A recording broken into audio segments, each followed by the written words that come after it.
ग्लानी येईल, जेव्हा जेव्हा अधर्म वाढेल तेव्हा तेव्हा सज्जनांच्या रक्षणासाठी, दुर्जनांच्या संहारासाठी, धर्माची स्थापना करण्यासाठी मी युगानुयुगे जन्म घेईन.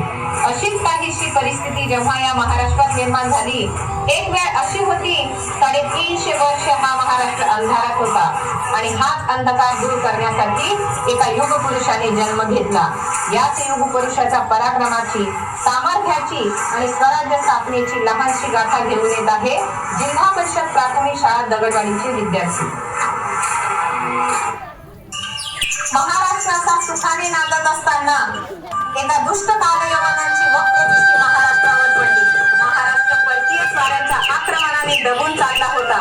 अपमान, अत्याचार, अपहरण, अन्याय, मंदिरांची तोडफोड, स्त्रियांची, धनधान्यांची लुटालूट थांबत नव्हती.